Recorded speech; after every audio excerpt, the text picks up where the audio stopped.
The scent of bleach and stale coffee clung to my uniform as I pushed through the heavy glass doors of Lombardi's, the kind of upscale Italian restaurant where I didn't belong, not as a guest anyway.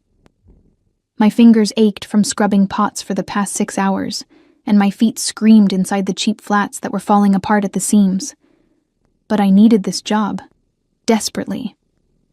The kitchen staff barely looked up as I clocked in for the evening shift. I was invisible here, just another pair of hands to wash dishes and mop floors. That's what I'd become in the 2 years since everything fell apart, a shadow moving through other people's lives, trying not to be seen. I tied my apron tighter around my waist, the fabric worn thin from too many washes, and started loading the industrial dishwasher. Steam rose in thick clouds, dampening the hair that escaped my ponytail. The noise was deafening, plates clattering, chefs shouting orders in Italian and English, the constant rush of water. I welcomed it. The chaos kept my mind from wandering to places I couldn't afford to go. Table 12 needs bussing, Marco, one of the servers, called out as he breezed past with a tray of empty wine glasses. And be quick about it. We've got VIPs tonight. VIPs. Lombardi's was always full of them. Politicians, celebrities, people who spent more on a single meal than I made in a month. I grabbed a bus tub and pushed through the swinging door into the dining room. The contrast always took my breath away. Out here, everything gleamed. Crystal chandeliers casting warm light over white tablecloths. The soft murmur of conversation, the delicate clink of silverware against fine china. Classical music drifted from hidden speakers. It smelled like expensive wine, truffle oil, and money. I kept my eyes down as I moved toward table 12, collecting abandoned plates with practiced efficiency. Don't make eye contact. Don't draw attention. Just do your job and get back to the kitchen. But then I felt it. A weight. A presence. The kind of attention that makes your skin prickle and your breath catch. I glanced up without thinking, and my hands froze mid-reach for a bread plate. He sat in the corner booth, the best table in the house, the one reserved for people who didn't need reservations. The dim lighting there created shadows, but I could make out his silhouette. Dark suit, perfectly tailored. The kind that costs more than my yearly rent. His fingers rested on the stem of a wine glass, long and elegant, a heavy ring catching the light, a watch that probably cost 6 figures glinted at his wrist. But it was his face that made my stomach drop. Sharp jawline, high cheekbones, dark hair swept back in a way that looked effortless, but probably wasn't. And eyes. God, those eyes that seemed to cut through the distance between us like a blade. Even from across the room, I could feel their intensity. Dark. Calculating. Dangerous. He wasn't looking at his companions, 2 men in equally expensive suits who seemed to hang on his every word. He was looking at me. My pulse hammered in my throat. I jerked my gaze away, nearly dropping the plates in my bus tub. What was wrong with me? I'd seen attractive men before. This was different. He radiated something that made every instinct scream danger, and yet I couldn't shake the strange pull I felt. Move it, sweetheart, Marco hissed as he passed, jarring me back to reality. I hurried toward the kitchen, my legs unsteady. Behind me, I swore I could still feel those eyes burning into my back. The rest of the shift blurred together. I kept my head down, scrubbed dishes until my hands were raw, and tried to forget about the man in the corner booth. But every time I ventured into the dining room, my traitorous eyes would search for him. Sometimes he was deep in conversation, his expression unreadable. Other times he'd be listening to one of his companions, fingers drumming slowly on the table, a gesture that somehow seemed threatening, and once, just once, our eyes met again. He didn't smile, didn't nod, just held my gaze with an intensity that made my knees weak and my heart race with something that felt dangerously close to fear. Or maybe it wasn't fear at all. It was nearly midnight when disaster struck. I was carrying a full bus tub through the dining room, too full, I realized too late, when my worn-out flat caught on the edge of a rug. Time seemed to slow. The tub tilted. Plates, glasses, and silverware cascaded toward the floor in a horrible symphony of breaking china and shattering crystal. I lunged forward, trying desperately to catch something, anything. My hands closed around a wine glass just as my shoulder slammed into something solid and warm. Not something. Someone. The wine glass slipped from my grip and exploded against the marble floor. Red wine splashed across expensive leather shoes. His shoes. And the cuffs of perfectly pressed black trousers. No. No. No. No. The entire restaurant fell silent. Every conversation died. Every head turned. I stumbled backward, my hands shaking as I stared at the destruction at his feet. My heart pounded so hard I thought it might break through my ribs. The man from the corner booth stood inches away, close enough that I could smell his cologne, something dark and woody, expensive and utterly intoxicating, close enough to see the gold flecks in his dark eyes. "I'm so sorry," I whispered, my voice barely audible. "I'm so sorry. I'll clean this up. I'll pay for the dry cleaning. Look at me." His voice was low, smooth, with an edge that made it a command rather than a request. An accent lingered beneath the English. Italian, I thought, though softened by years elsewhere. I forced my eyes up, past the wine-stained shoes, past the muscular frame that the suit couldn't quite hide, past the strong column of his throat until I met his gaze, up close. He was devastating. Not handsome in a conventional way. His features were too sharp, too severe. There was a scar, thin and pale, cutting through his left eyebrow.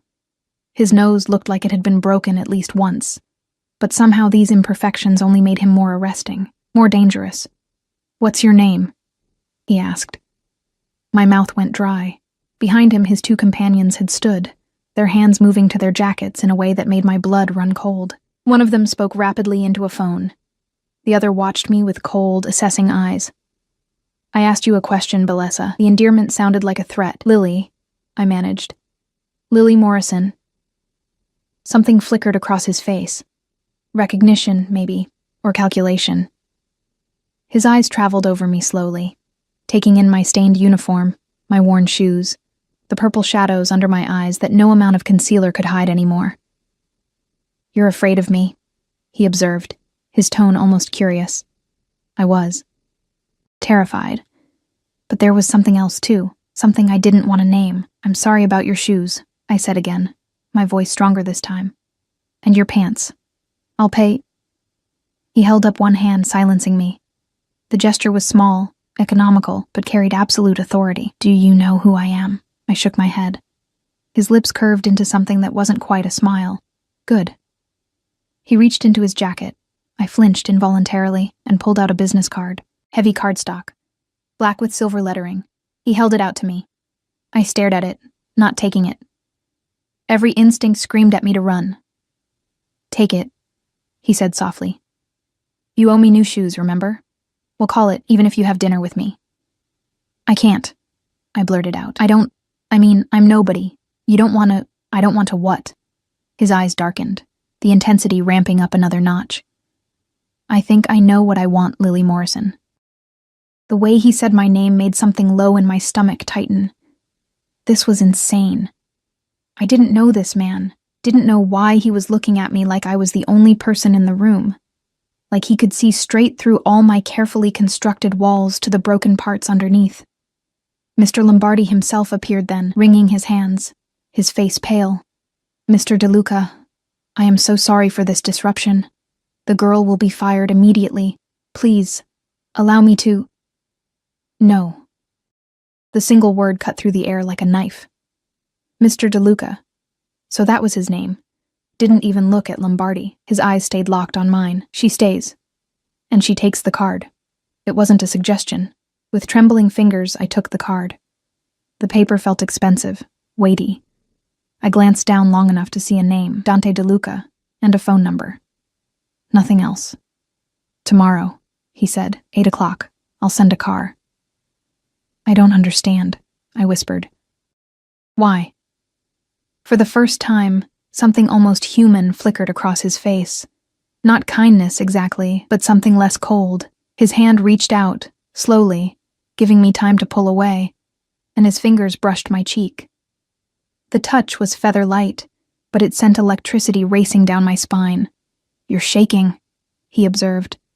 His thumb traced the curve of my jaw, and crying. I was. I hadn't even realized. Hot tears leaked from the corners of my eyes, the stress and fear and exhaustion of the past 2 years finally cracking through my defenses. I can't, I said again, even as I leaned into his touch like a flower toward the sun. You don't know me. You don't know what— Tomorrow, he repeated, his voice brooking no argument. He withdrew his hand, and I immediately missed the warmth. Don't make me come looking for you, Beleza. You wouldn't like how that ends. Then he was gone, moving past me with his two companions flanking him like shadows.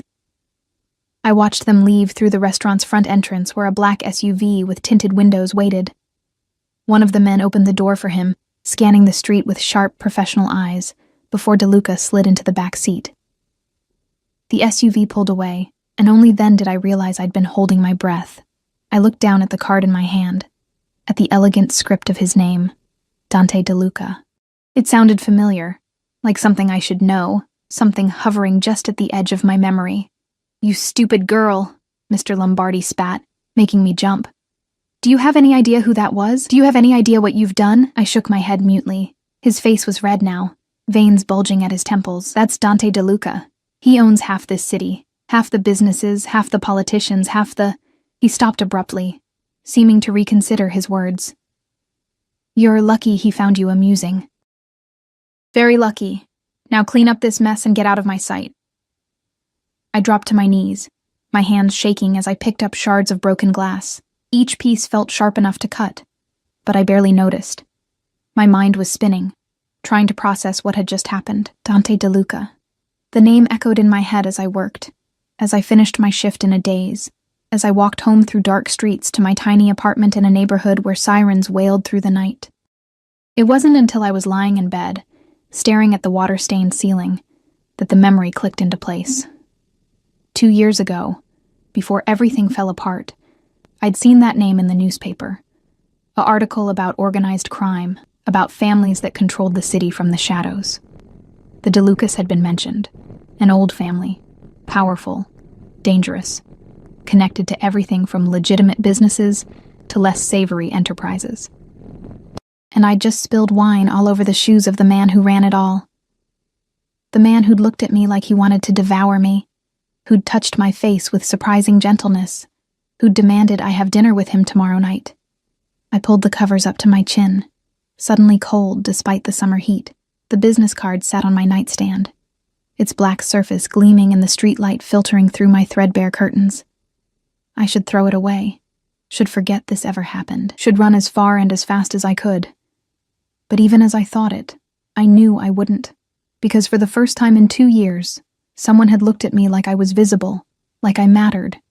And even though every rational part of my brain screamed that Dante DeLuca was dangerous, that getting involved with him would be the worst mistake of my life, there was a treacherous part of me that wanted to know what would happen if I didn't run, if I took his hand and let him pull me into whatever dark world he inhabited. Outside, a car alarm wailed. In the apartment above, my neighbors argued in harsh, angry voices. And somewhere in this city, Dante DeLuca was thinking about me. I was sure of it. I didn't sleep that night. Every time I closed my eyes, I saw him, the sharp lines of his face, the way his fingers had felt against my skin, warm, possessive, claiming, the dangerous promise in his voice when he'd said I wouldn't like what happened if he had to come looking for me. By the time dawn broke, painting my dingy apartment in shades of gray, I'd made and unmade my decision 100 times. I wouldn't go. I couldn't. Men like Dante DeLuca didn't want girls like me for any good reason. Whatever game he was playing, I wanted no part of it. But then I'd remember the card on my nightstand, and my resolve would crumble. I dragged myself out of bed and stood under the lukewarm spray of my shower, trying to wash away the exhaustion and fear.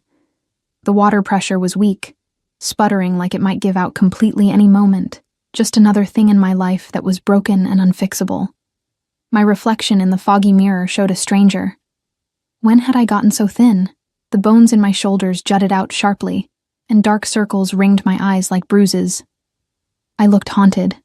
Maybe I was. I dressed in my only decent outfit. A simple black dress I'd bought at a thrift store, slightly too big now, but still presentable. My hands shook as I tried to apply mascara, the wand trembling so badly I nearly poked myself in the eye. This was ridiculous. I was getting ready for a date I hadn't even decided to go on. The day crawled by with agonizing slowness.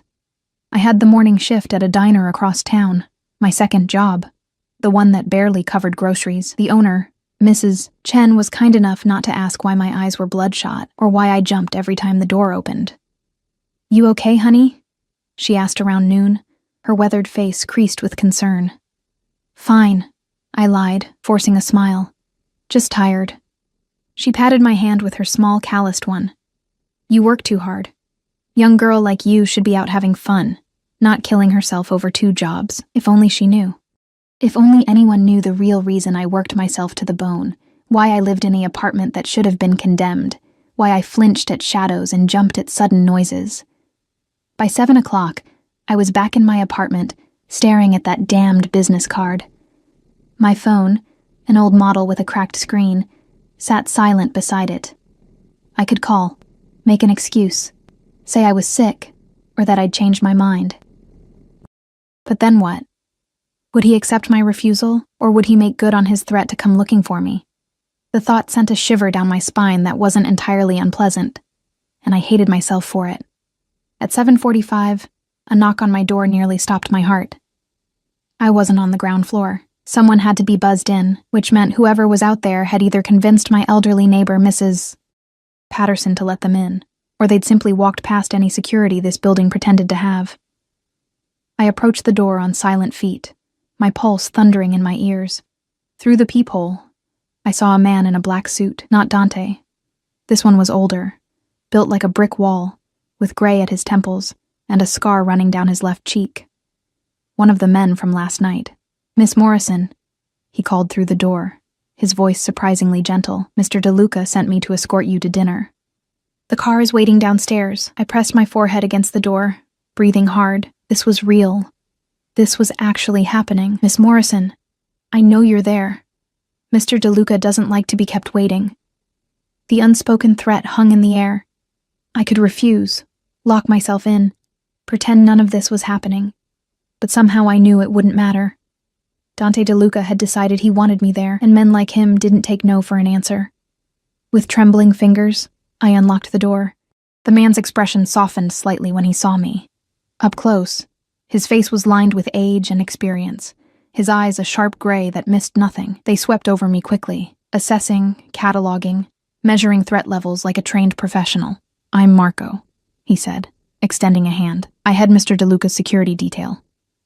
You have nothing to fear from me or anyone else tonight. You have my word." I didn't take his hand. "What does he want with me?" Marco's lips twitched into something almost like a smile. "That's between you and the boss. But I can tell you this. He doesn't often extend personal invitations. You should consider yourself fortunate. Fortunate. Right. And if I don't want to go?" The almost smile faded. "Then I'll wait here while you call him and explain that yourself. But Miss Morrison?" He leaned in slightly, his voice dropping. "Mr. DeLuca has been on edge all day, distracted. He's not a man who gets distracted easily. Whatever this is between you two, I'd suggest you don't toy with him, for your own sake." The warning was clear. I grabbed my purse, a cheap thing with a broken zipper, and followed him down the narrow stairwell. The fluorescent lights flickered overhead, casting everything in a sickly yellow glow. Graffiti covered the walls, and the air smelled like mildew and something I didn't want to identify. Marco didn't comment on my building, but I saw his jaw tighten as we passed a cluster of men loitering in the lobby. They straightened when they saw him, their casual poses becoming wary. One of them started to say something, then thought better of it when Marco's hand moved to his jacket. Outside, a black Mercedes waited at the curb, its engine purring like a contented cat. Nothing like the rusted cars and broken-down trucks that lined this street. The windows were tinted so dark I couldn't see inside. Marco opened the back door, and the interior light revealed leather seats, gleaming wood paneling, and, my breath caught, Dante DeLuca himself. He looked different than he had at the restaurant. More relaxed, maybe, though calling anything about him relaxed seemed wrong. He'd removed his jacket, and his white shirt was unbuttoned at the collar, revealing a glimpse of tanned throat. His sleeves were rolled up to his forearms, exposing muscular arms and what looked like the edge of a tattoo on his right wrist. His eyes locked onto mine with an intensity that made my knees weak. "Lily," he said, my name sounding like a prayer or a curse in his mouth. "Get in." I hesitated, one hand on the doorframe, This was my last chance to run, to choose safety over this magnetic pull toward a man who was everything I should avoid. "I won't ask twice," he said softly, but steel underlaid the words. I got in. The door closed behind me with a solid thunk, and suddenly the world outside seemed very far away. The car smelled like leather and his cologne, that intoxicating woody scent that I'd been unable to forget all day. The space felt intimate, charged with electricity that made the air hard to breathe. "You're late," he observed, as Marco slid into the driver's seat and the car pulled smoothly into traffic. "By 5 minutes," I shot back before I could stop myself. "And I didn't agree to come at all." One dark eyebrow rose. "And yet, here you are." I had no response to that. We drove in silence through the city streets, moving from my rundown neighborhood into areas I rarely visited. The buildings grew taller, cleaner. The people on the sidewalks looked prosperous, their clothes expensive, their smiles easy. I was acutely aware of Dante beside me. He didn't touch me, but I could feel the heat radiating from his body, could feel his gaze on me even when I stared resolutely out the window. "Where are we going?" I finally asked. "Somewhere private. Somewhere we can talk without interruption." That should have scared me. Instead, it sent a thrill racing through my blood. We pulled up to a high-rise building in the heart of downtown, all glass and steel reaching toward the sky. A doorman in a crisp uniform hurried to open the car door, his eyes widening slightly when he saw Dante. "Mr. DeLuca, welcome back." Dante ignored him, his attention focused entirely on me. He extended his hand. "Come." I looked at that outstretched hand, strong, scarred knuckles, that heavy signet ring, and knew that taking it would change everything, that I was standing on the edge of a precipice, and one more step would send me tumbling into an abyss I might never climb out of. I took his hand. His fingers closed around mine, warm and possessive, and a satisfied sound rumbled in his chest. He pulled me from the car with easy strength, keeping me close to his side as we walked through the marble lobby. His hand settled on the small of my back. Proprietary and possessive in a way that should have offended me, it didn't. The elevator ride to the penthouse was silent, except for the soft hum of machinery. Dante didn't release my hand. His thumb traced small circles on my wrist, right over my pulse point, and I knew he could feel how fast my heart was racing. "Nervous?" he asked, his voice low. "Terrified," I admitted. His lips curved into a real smile this time, transforming his severe features into something devastating. "Good. You should be." The elevator opened directly into the penthouse, and I stepped into a world I'd only seen in magazines. Floor-to-ceiling windows offered a panoramic view of the city lights sprawling below. The decor was masculine and expensive. Dark leather furniture, abstract art that probably cost more than I'd make in a lifetime. A bar that glittered with crystal and expensive liquor, but it was the dining table that caught my attention. Set for two, with candles already lit, and plates of food that smelled incredible. "I didn't know what you liked," Dante said, releasing my hand to shrug out of his shoulder holster. He said it, and the gun it held on a side table, with casual ease that made my mouth go dry. So I had my chef prepare several options. Several options turned out to be an understatement. The table groaned under the weight of Italian dishes. Pasta in creamy sauce, chicken marsala, fresh bread, salads, and desserts I couldn't even name. "This is too much," I whispered. "Nothing is too much for you." He said it like a fact, not a compliment. Like he'd already decided my worth and found it immeasurable. He pulled out a chair for me, and I sank into it on shaking legs. He sat across from me, his dark eyes never leaving my face as he poured wine into crystal glasses. "Eat," he commanded gently. "You're too thin. When was the last time you had a proper meal?" I wanted to be offended by his observation, but he was right. I couldn't remember the last time I'd eaten anything more substantial than ramen or whatever Mrs. Chen let me take home from the diner. The food was incredible. Each bite burst with flavor, and despite my nerves, I found myself eating with an appetite I'd almost forgotten I had. Dante watched me, a satisfied gleam in his eyes, occasionally serving me more food before I could even think to ask. "Tell me about yourself," he said after a while. "There's nothing to tell." I reached for my wine, needing something to do with my hands. "I'm nobody," I work 2 jobs. I live in a terrible apartment, and until last night, the most exciting thing in my life was when Mrs. Chen let me take home leftover soup. You're lying. My head snapped up. Excuse me? He leaned forward, his elbows on the table, his focus laser sharp. You're lying. Or at least you're not telling me everything. I can see it in your eyes. The fear that has nothing to do with me. The way you flinch when anyone moves too quickly. The fact that you're working yourself to death in jobs you're clearly overqualified for. My throat tightened. I don't know what you're talking about, Lily. He reached across the table, capturing my hand before I could pull away. His touch was gentle but firm, his thumb stroking over my knuckles. I know hiding when I see it, I know running. And you, Belezza, are doing both. The question is, from what? Tears pricked at my eyes, and I blinked them back furiously. I wouldn't cry. Not here. Not in front of him. Why do you care?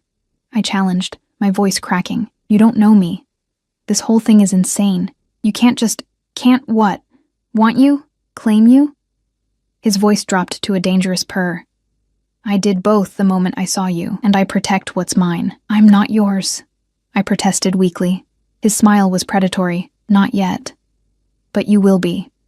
The declaration hung in the air between us, heavy with promise and threat. I should have argued. Should have told him he was crazy, that people didn't work like that I wasn't some possession to be claimed. But the words died in my throat because part of me, a dark, secret part I didn't want to acknowledge, wanted exactly what he was offering. To be seen. To be protected. To matter to someone. I need to use the restroom, I said abruptly, pulling my hand from his grip. He studied me for a long moment before gesturing toward a hallway. Second door on the right. I fled, my heels clicking against the marble floor. The bathroom was as obscenely luxurious as the rest of the penthouse, all gleaming fixtures and soft lighting. I braced my hands on the sink, staring at my reflection in the mirror. My cheeks were flushed, my eyes too bright. I looked alive in a way I hadn't in years, and it terrified me. A soft knock on the door made me jump. Lily? Dante's voice muffled through the wood. You've been in there for 10 minutes. Open the door. I'm fine, I called back, but my voice shook. Open. The door. There was no negotiating with that tone. I turned the lock with trembling fingers, and he pushed inside, filling the space with his presence. We stood there in the soft light, too close, the air between us crackling with tension.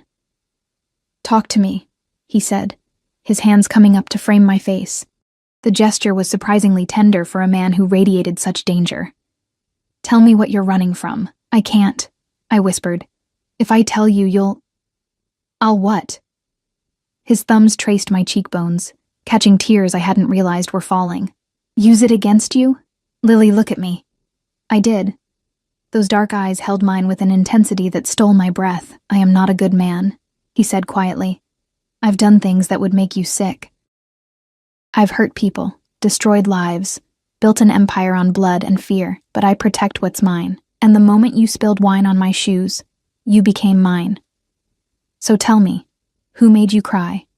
Who put that fear in your eyes? The dam broke. His name is Marcus, I heard myself say, the words tumbling out like poison I'd been holding in too long. Marcus Chen. We were engaged 2 years ago. I thought he loved me. I had a good job then, at an accounting firm. I was happy. Dante's jaw tightened, but he said nothing, just kept stroking my face with infinite patience. He worked in investments, high-level stuff I never really understood. He asked me to help him with some paperwork one day, said his assistant was sick.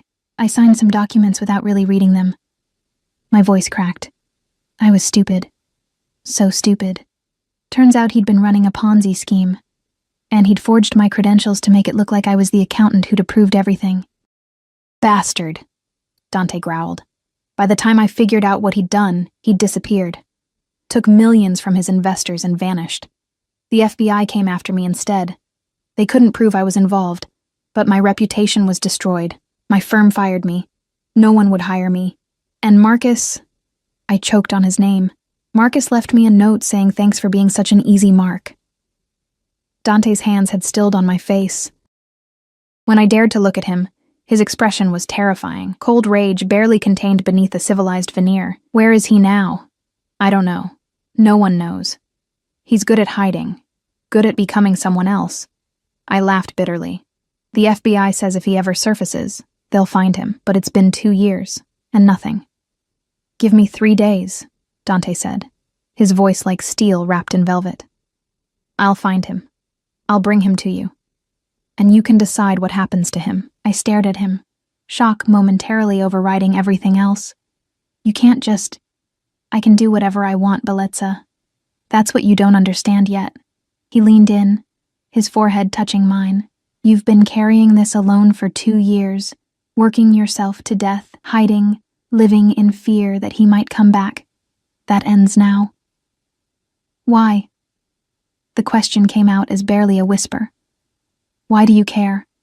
His answer was to kiss me, not gentle, not tentative. His mouth claimed mine with a possessiveness that made my knees buckle. One arm wrapped around my waist, hauling me against his hard body, while his other hand tangled in my hair. He kissed me like he was starving, and I was the first meal he'd seen in years. I should have pushed him away, should have maintained some dignity, some distance. Instead, I kissed him back. My hands fisted in his shirt, pulling him closer even though there was no space left between us. He tasted like wine and danger, and something I couldn't name but needed desperately. When his tongue swept into my mouth, I made a sound I'd never heard myself make before. Needy. Desperate. He broke away first, both of us breathing hard. His eyes had gone nearly black, pupils blown wide with desire. That's why, he said roughly. Because I've never wanted anything the way I want you. Because I took one look at you and knew you were supposed to be mine.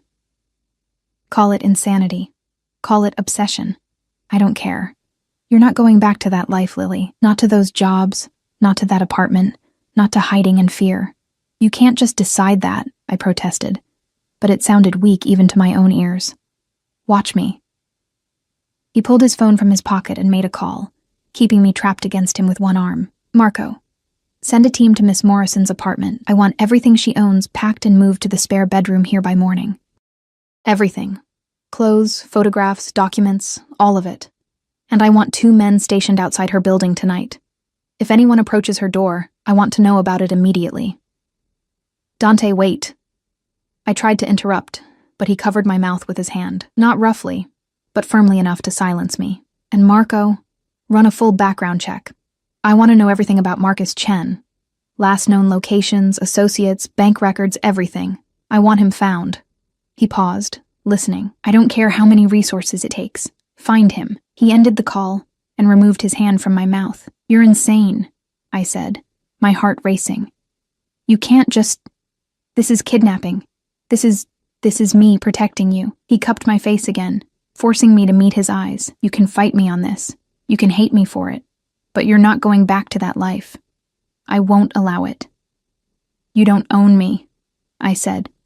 But the words lacked conviction. Not yet, he agreed. But I will. And deep down, in that part of yourself you're trying so hard to deny, you want me to. He was right, and I hated him for it.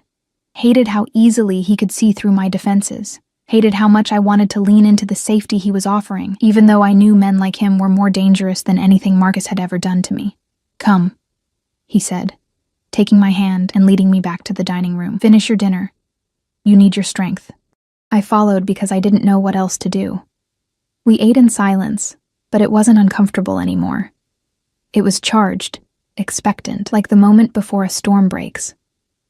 My phone buzzed in my purse. I pulled it out, expecting a spam call, and froze when I saw the text message. Unknown number. I saw you get into a car with a man tonight. Making new friends, Lily. I thought you'd learned your lesson about trusting the wrong people. Be careful. You never know who's watching. The blood drained from my face.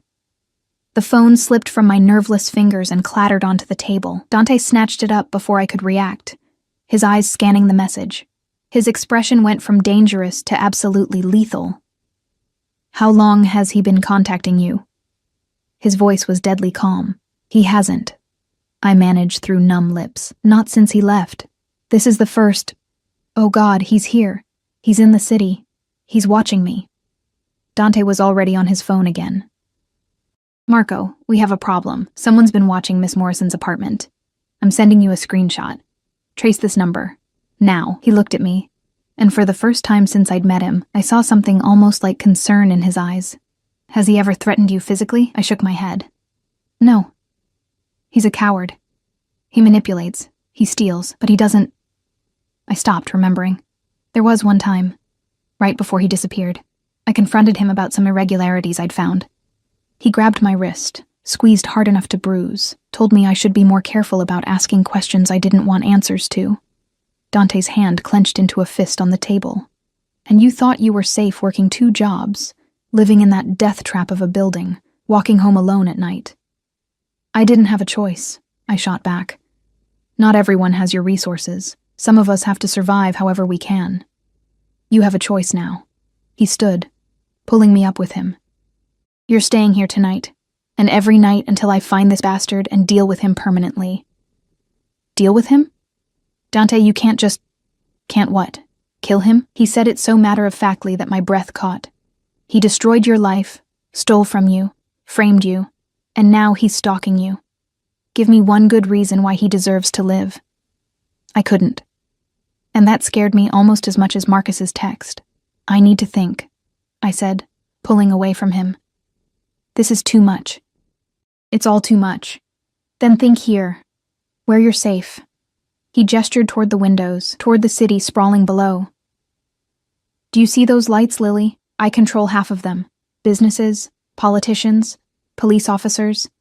They all answer to me in one way or another. There is nowhere in the city Marcus can hide that I won't find him, but you need to be smart about this.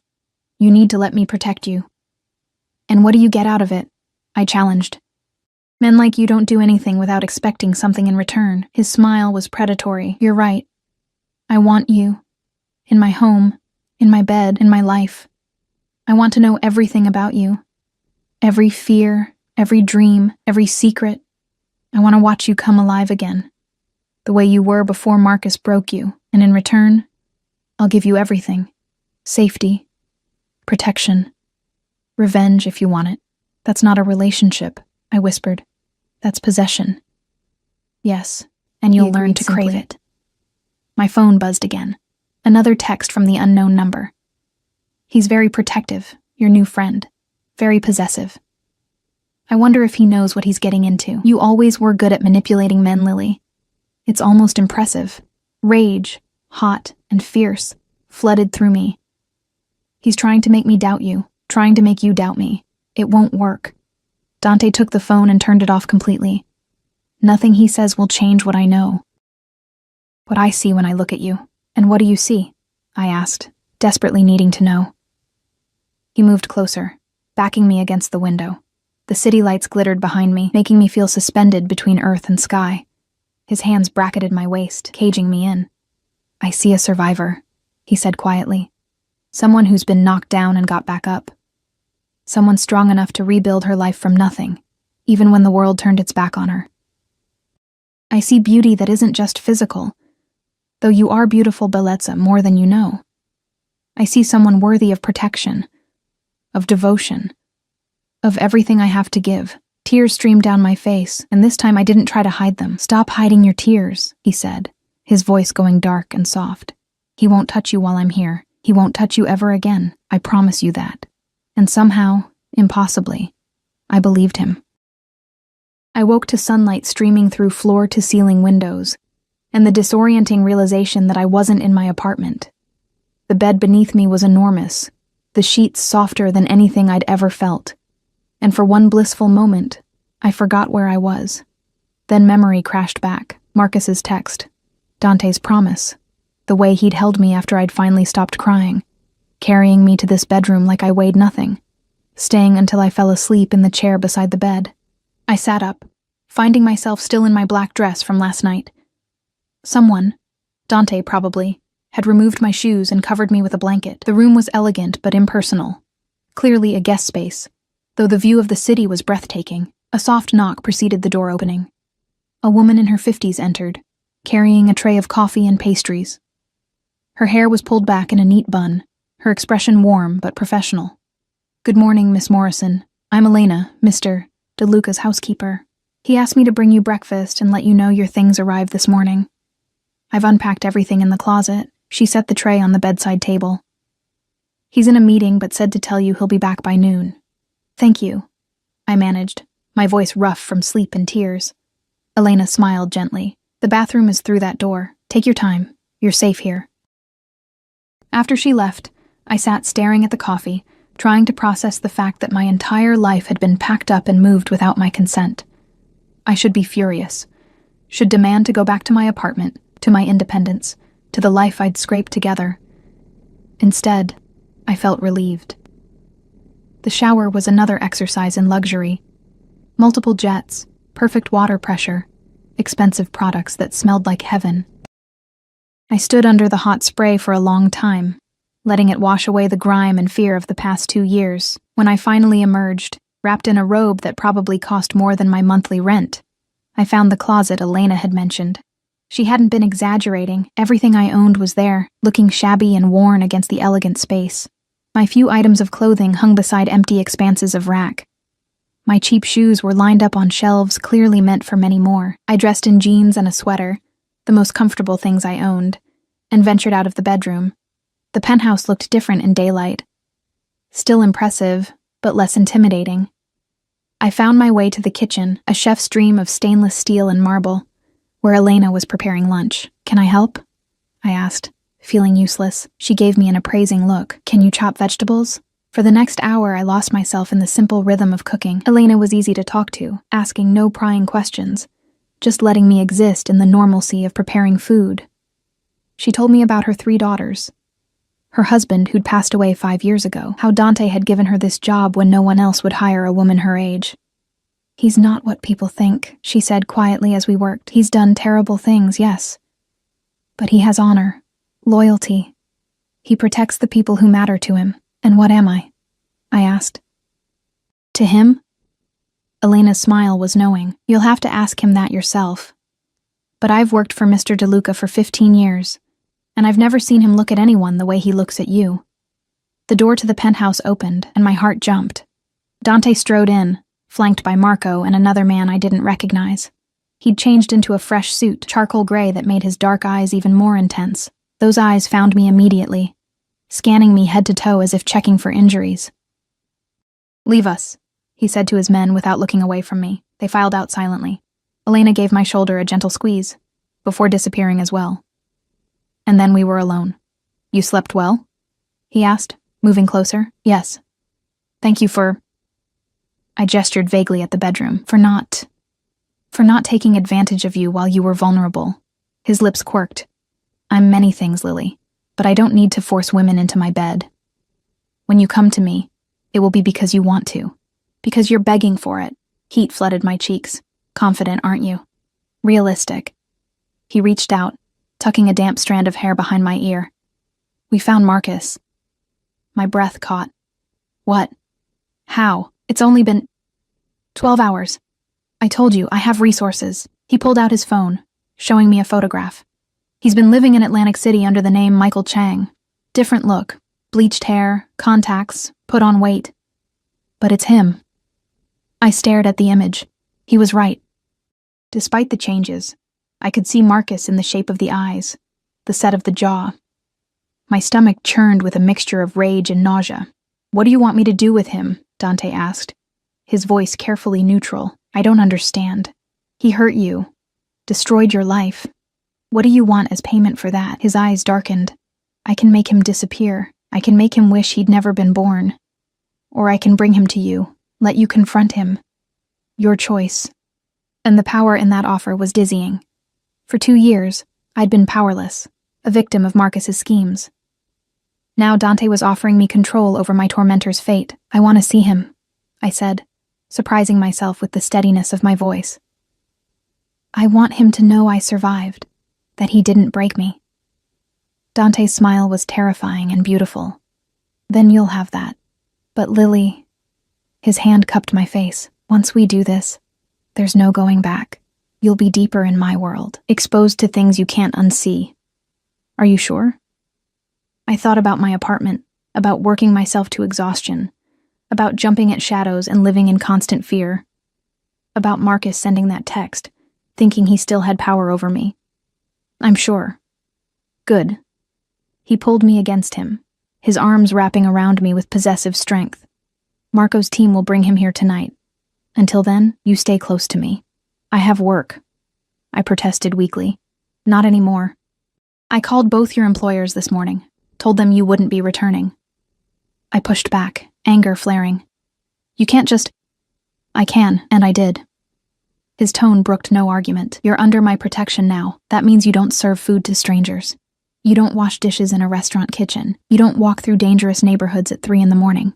So what am I supposed to do? Just be your kept woman? His eyes flashed. You say that like it's a bad thing, like I wouldn't give you everything you could possibly want, like being mine is some kind of punishment. It's not about the money, I said desperately. It's about having a purpose, being independent.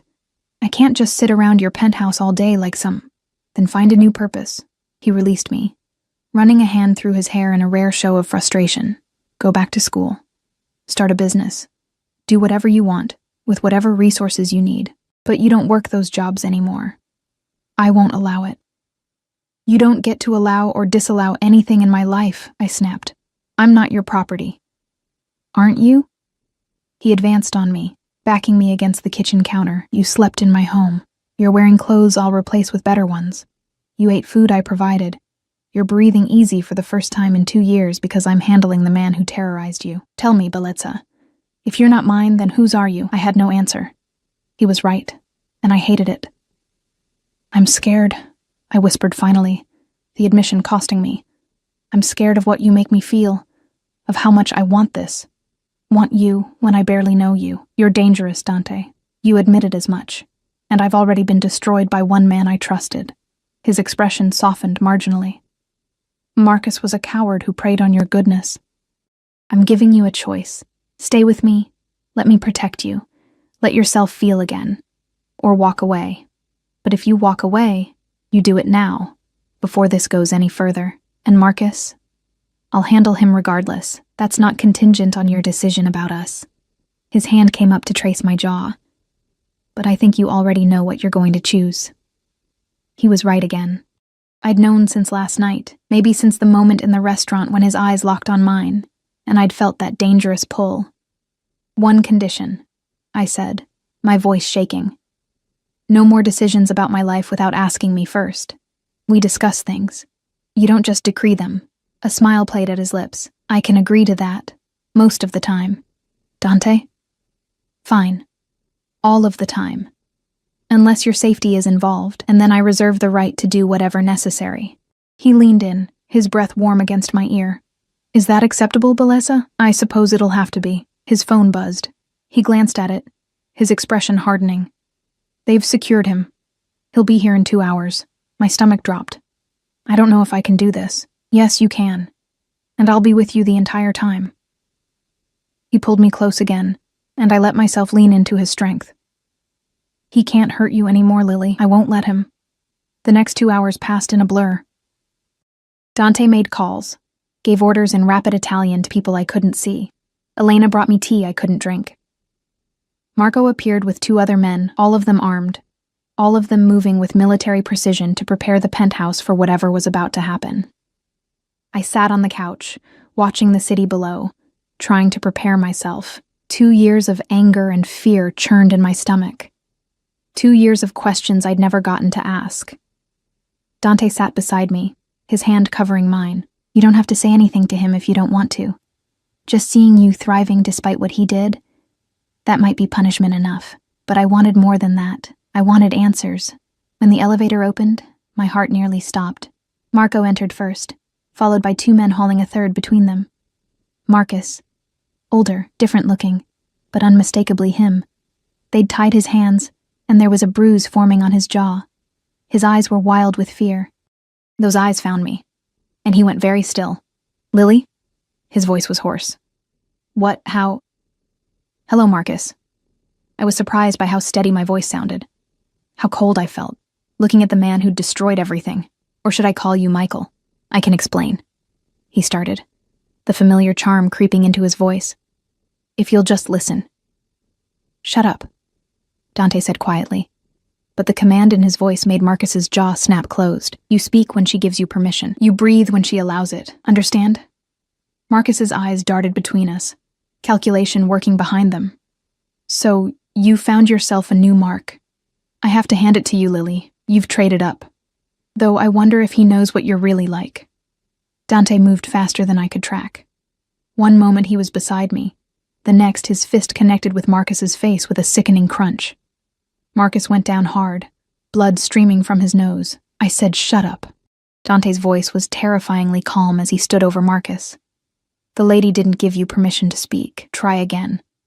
Marcus spat blood onto Dante's pristine marble floor, his eyes watering from the pain. When he looked at me again, the charm was gone, replaced by something uglier, resentment, and barely concealed hatred. "Go ahead," Dante said, stepping back to my side. His hand found the small of my back, steadying me. "Ask him whatever you need to ask." I stood, my legs surprisingly steady, and walked closer to Marcus. He flinched when I approached, and I felt a savage satisfaction at his fear. "Why?" The question came out stronger than I expected. Why me?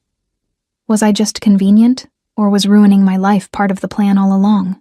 Marcus's laugh was bitter. "You really want to know? You were perfect, Lily. Smart enough to be useful, naive enough to trust me. You had the credentials I needed, the reputation. And you were so desperate to believe someone could love you that you never questioned anything."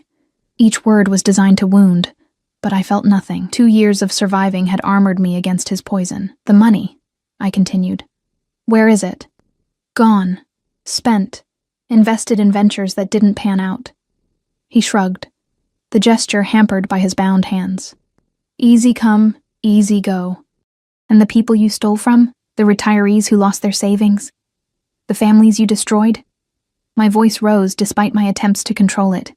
"Did you ever think about them? Why should I?" Marcus's eyes were cold now. All pretense dropped. "The world is full of suckers waiting to be taken. I just happen to be smarter than most."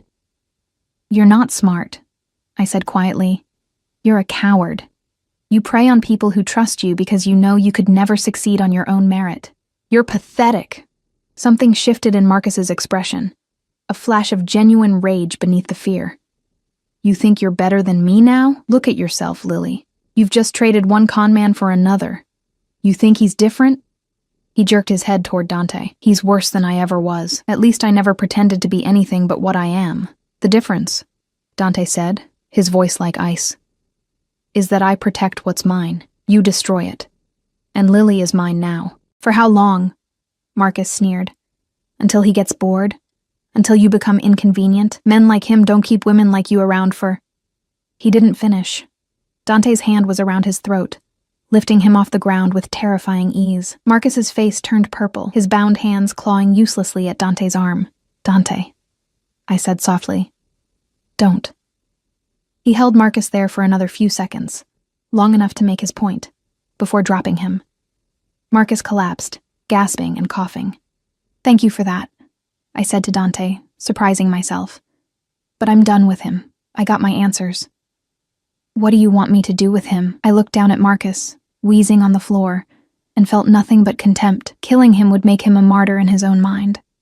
Prison would at least give him time to reflect on his choices. "Turn him over to the FBI, I said. "Let them have him. Let him face every family he destroyed, every person he stole from.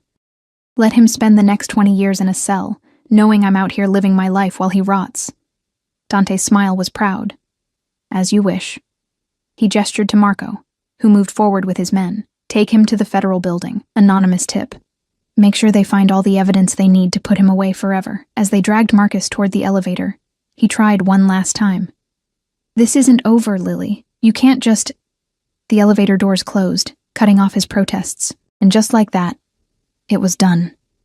I stood there, trembling now that the adrenaline was fading, and Dante pulled me into his arms. I buried my face in his chest, breathing in his scent, letting his strength anchor me. "You were magnificent," he murmured against my hair, "fierce and strong and everything I knew you were." "I don't feel fierce," I admitted. "I feel exhausted." "Then rest. You're safe now. He can't touch you ever again." Over the following weeks, my life transformed in ways I couldn't have imagined. True to his word, Dante let me make my own choices within reason. I enrolled in online business courses, discovering a passion for entrepreneurship I'd never had the freedom to explore. Elena became more friend than employee, teaching me to cook and sharing stories about Dante's rare moments of vulnerability. Marco appointed himself my unofficial bodyguard, much to my initial annoyance and eventual appreciation. He taught me self-defense moves in the penthouse gym, his gruff exterior hiding a surprisingly gentle nature, and Dante was everywhere and everything. Overwhelming in his attention, demanding in his affection, possessive in ways that should have scared me, but instead made me feel cherished. He came home each night, sometimes early, sometimes after midnight, but he always came home to me. We fell into a rhythm, mornings together over coffee, him reviewing business while I studied. Evenings spent cooking with Elena, or dining out at restaurants where we were always given the best table, the most attentive service. Nights where he'd pull me into his arms and we'd talk for hours, sharing pieces of ourselves we'd never shown anyone else. He told me about growing up in his father's shadow, about the violence and ruthlessness required to maintain power in his world, about the first time he'd killed someone, a man who'd betrayed his family, and how it had changed him forever. I told him about my childhood, about parents who'd died in a car accident when I was 19, about building a life from nothing only to have Marcus tear it down, about the shame and fear that had kept me isolated for so long. "You're not alone anymore," he said one night as we lay in his bed. Our bed now, as I'd moved from the guest room weeks ago. "You'll never be alone again." 3 months after that first night, I woke to find Dante already dressed, sitting on the edge of the bed watching me with an intensity that made my breath catch. "What?" I asked sleepily. "Marry me." I sat up, suddenly very awake. "What?" He produced a box from his pocket, opening it to reveal a ring that made my eyes widen. The center stone was a deep ruby, surrounded by diamonds, set in platinum. It was stunning and unusual and absolutely perfect. "I'm not asking," he clarified, his lips quirking. "I'm telling you, you're going to be my wife, but I thought you'd appreciate the gesture." "That's the worst proposal I've ever heard," I said, but I was smiling. "Then let me rephrase." He took the ring from the box and reached for my hand. "Lily Morrison, you walked into my life covered in wine and fear, and you brought light into darkness I didn't know could be illuminated. You're strong and fierce and stubborn as hell. You challenge me, ground me, make me want to be better than I am. I love you with a possessiveness that probably isn't healthy and an intensity that definitely isn't normal. Marry me, choose me. Let me spend the rest of my life protecting you, providing for you, and proving every single day that you are the most important thing in my world." Tears streamed down my face. "That's better. Is that a yes?" "It's a yes on one condition." His eyebrow rose. "You're negotiating with me. You said we discuss things," I reminded him. "I want a prenup." He looked genuinely surprised. "Why?" "Because I won't have anyone, including you, someday in some terrible future scenario, thinking I married you for your money. I want it in writing that I claim nothing from you except your heart. Everything else is yours." For a long moment, he just stared at me. Then he laughed. A real, genuine laugh I'd only heard a handful of times. "You're remarkable," he said, sliding the ring onto my finger. It fit perfectly, of course. He'd probably had my size determined weeks ago. "Fine, prenup, though you're insane to turn down half my empire." "I don't want your empire. I want you." He kissed me then, deep and claiming, and I kissed him back with equal fervor. When we broke apart, both breathing hard, his eyes had gone dark with desire. "Mine," he said against my lips. "Yours," I agreed, "always yours." 6 months later, I stood in front of a mirror in an elegant bedroom, adjusting the simple white dress I'd chosen for our wedding. It wasn't a traditional ceremony, just immediate family and close friends at a private chapel Dante owned. Elena fussed with my hair while Marco stood guard outside the door, still protective, even though the threat was long gone. Marcus was serving 15 years in federal prison. The FBI had been thrilled with the anonymous tip that led them to him, and even more thrilled when they recovered enough evidence to tie him to multiple fraud schemes. I testified at his trial, my voice steady, Dante's presence in the courtroom giving me strength. My business, a consulting firm for nonprofits and small businesses, was thriving. Dante had provided the seed money, but I'd built it myself, brick by brick. I had employees now, clients who respected my work, a reputation being rebuilt on my own terms. And I had Dante, my dark, dangerous, impossibly possessive husband-to-be, who'd taken a broken woman and given her reason to hope again. "Ready?" Elena asked, smiling at me in the mirror. "Ready," I said. The ceremony was brief but beautiful. Dante stood at the altar in a black suit, his eyes never leaving mine as I walked toward him. No fear this time. No doubt. Just certainty that this was where I belonged. When the priest pronounced us husband and wife, Dante kissed me with a tenderness that belied his reputation. His hands cupped my face like I was something precious, something to be treasured. "Mine," he whispered against my lips. "Yours," I whispered back. "Always." The reception was intimate, good food, better wine, and people who genuinely cared about us. I watched Dante laugh at something Marco said, watched him speak quietly with Elena, watched him command a room without even trying. And when he looked at me across the space, his eyes full of possession and promise, and something that looked dangerously like love, I felt my heart overflow. I'd been so afraid that first night, spilling wine on his shoes, stumbling into his orbit. Afraid of his power, his intensity, the danger he represented. I wasn't afraid anymore. Later, as we drove away from the reception toward the private villa where we'd spend our honeymoon, Dante pulled me close. "No regrets?" he asked. "None," I said honestly. "You saved me." "No, bellezza." He pressed a kiss to my temple. "You saved yourself. I just made sure you had the space and protection to do it." The city lights faded behind us as we drove into the night, toward a future I'd once thought impossible. I'd walked through fire and come out stronger. I'd faced my demons and won. I'd found a man who saw my worth when I couldn't see it myself. I'd found home in the most unexpected place, in the arms of a dangerous man with a dark past and a possessive streak a mile wide. But he was my dangerous man, my darkness, my future, and I wouldn't have it any other way. The warm summer breeze carried the scent of jasmine through the open window as Dante's hand found mine, our rings catching the moonlight. Behind us lay a past of pain and betrayal. Ahead stretched a future built on trust and fierce, unshakable love. I'd stopped hiding my tears long ago. Now I let them fall freely, tears of joy, of gratitude, of hope finally reclaimed.